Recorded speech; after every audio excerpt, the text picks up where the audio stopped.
My girlfriend broke up with me and made me cry, and my boss saw this as a weakness and fired me for being a weak man not worthy of his business. Posted by you/woollyeye. Okay, so this happened about 2 hours ago.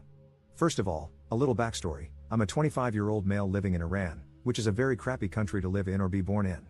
Everything here sucks and is incredibly hard, including finding a job. I have been unemployed since COVID hit my country and just recently managed to finally find a job. COVID is still raging here since they won't vaccinate us, so most of the time we work from home. I was dating this girl for about 9 months, which I know isn't a long time, but since I'm leaving the country in a few months forever, I really invested myself in this relationship because we planned to leave together, and everything was going so smoothly. My anxiety was practically gone, and I was really happy after a really long life of being depressed. Yesterday, out of nowhere, she broke up with me and told me that she wasn't feeling the relationship anymore and that I'm a really good guy, but she doesn't want to hurt my feelings in the long run. This destroyed me, but I understood. I asked her to give us another chance, and she said no, it's better this way. She's a very honest person, so I believed her and left. I accepted the outcome, even though I immediately started crying. Anyway, today I'm still pretty bummed out, but I had to go to the office for a couple of hours, and my boss was there to help me, which was a big relief since I really didn't feel like working. I took a smoke break, got reminded of some memories, and started crying a little bit. I went back upstairs, and my boss immediately noticed I had been crying and insisted I tell him what happened, so I did. He looked me dead in the eyes and said, "Wow, you were crying over that? Such a weak person. I don't think you're a good fit for the company if that's the stuff you're worried about. I think you should leave." At this point, I started laughing because this was clearly a joke, right? Right? Wrong. He looked at me like I was insane and asked me to leave immediately. So, I packed up my stuff and did as I was told. Yesterday, I had a girlfriend whom I loved, a job, and a good future ahead of me. Now I'm just a guy who has to leave his country and everyone he loves because he was born in one of the worst places possible, and he's doing it completely alone and broken. Honestly, maybe boys shouldn't cry. Update 1 year 3 months later. I was contemplating not making this update because it's not the type of it all worked out in the end update, but since I promised one, here you go. When I created the original post, it was me shouting into the dark, and I didn't expect it to blow up, but it did, and you guys helped me through a lot of my anxiety. A couple of people even stayed in touch, and I gave them updates here and there. I wish I could tell you things worked out and that I'm happy in Germany starting a new life, but that didn't happen. I'll break this up into a timeline so it's easier to follow. September 2021. I found a job a month after I posted the original thread at a company based in the US. It was a remote job, and the CEO was Iranian. We were not documented, which is common because, most of the time, Iranian CEOs hire people outside of the US to pay them much less. This happens a lot. The pay was about $160 a month, and we had no benefits, but whatever, I was trying to save money to get out as soon as possible. March 2022. I started applying to schools in Germany and was confident I would get in because, a couple of years ago, my brother went through the same process and got in easily. I applied to 9 universities. A few rejected me because of my GPA, which is fair, and a few others accepted my application. At this time, my undergraduate degree wasn't ready because, in Iran, it takes a ridiculous amount of time and effort to get your degree. May 2022. A small protest happened outside my school in support of a girl who was sexually assaulted. Since the person who did that to her had a powerful dad, the girl got arrested, and he didn't face any consequences. Also, since no news outlet covered it, we all gathered to support her. Long story short, I was arrested and expelled, which resulted in me not getting my diploma. Naturally, a couple of months later, the 2 schools that had accepted my provisional application without my degree requested it. I couldn't provide it, so understandably, they had to move forward with other applicants. I also left my job because I realized we were being overworked for little to no money. Whenever we asked for a raise, they always found a way to avoid it. Honestly, the CEO had promised every employee that he'd help them move to the US at some point, which was obviously a lie. They just wanted us to work for them as much as possible until they could afford actual on-site employees. September 2022. Protests broke out, and I left Iran for a neighboring country because it wouldn't be safe for me.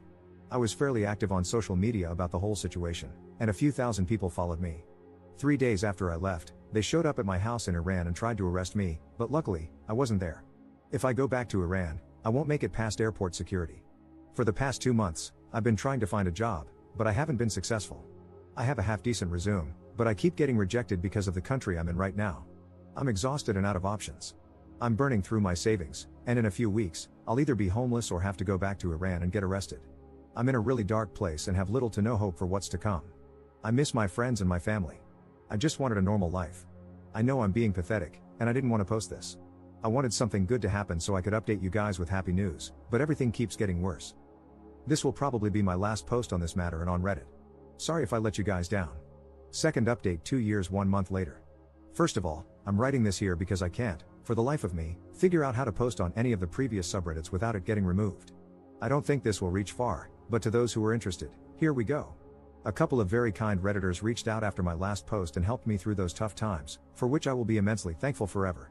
If it weren't for them, I'd either be dead or not where I am today. A couple of months after my post, I found someone who provided me with shelter and food in exchange for work on his farm. I also started tutoring his daughter, for which he paid me, and I saved up bit by bit. In the meantime, I managed to obtain my university transcripts from Iran, had them translated, and applied to 2 universities in Germany. I had little to no hope, considering where life had put me. I missed home, I missed family, but bit by bit, things were looking up. I got accepted into one of those universities, obtained my visa after 2 months, and now I'm in Germany. I did it. Finally. Now, I had the small problem of having to block 12,000 euros in a bank account to show that I could financially support myself. Obviously, I couldn't, and I only had a very tiny portion of that money. I did everything to get it, borrowing from whoever I could. It felt terrible to do so, but I just had to get somewhere safe. Also, the way that system works guaranteed that I wouldn't be able to pay it back soon, so it was a nightmare. But I got it done anyway. And now I'm in Germany. I do have a pretty dainty debt problem, but I am here nonetheless. In fact, I've been here for a year, studying, finding a place, making friends, and everything. Since I didn't speak a word of German and lived in a very small town, I only recently was able to find a job. The debt problem still remains, but otherwise, it's been great. I have more freedom and security than I have ever had.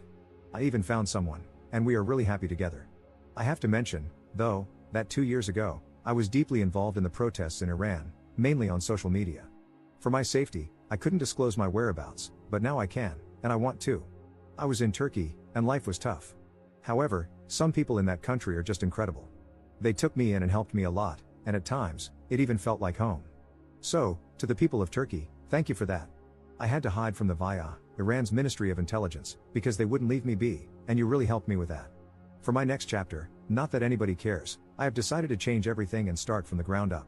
I'm going to pursue politics and make real change happen because I don't want anyone to go through what I have. I know it's nearly impossible to achieve, but that doesn't mean I won't try. I really want to help my people, and that's going to be my life's purpose now. Being in debt is a little scary. I hope I can manage to get out of it. But hey, I survived far worse things, so fingers crossed, I hope I can manage.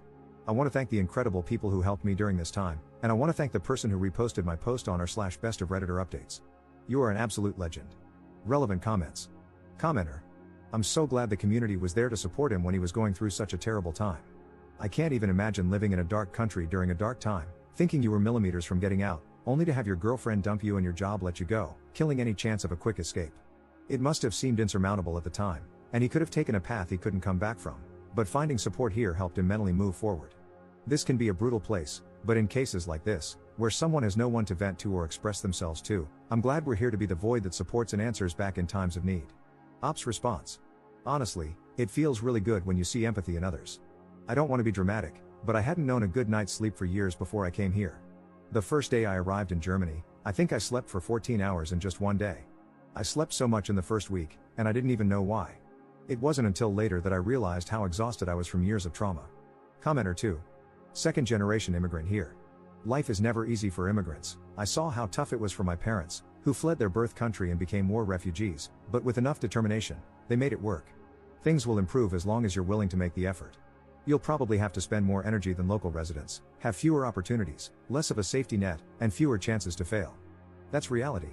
But your previous experiences have likely made you more resilient and given you adaptation skills that your peers may not have, so make the best out of the cards life has dealt you. From a practical point of view, do you have a concrete plan for building your future life? Do you have a financial plan to sustain yourself in the foreseeable future? What would it take to gain long-term residency or citizenship in your new country? Good luck. Ops response. That is great advice indeed. For now, I plan on studying and graduating from university. I'm trying to make connections, as I know finding a job is not the easiest task in Germany.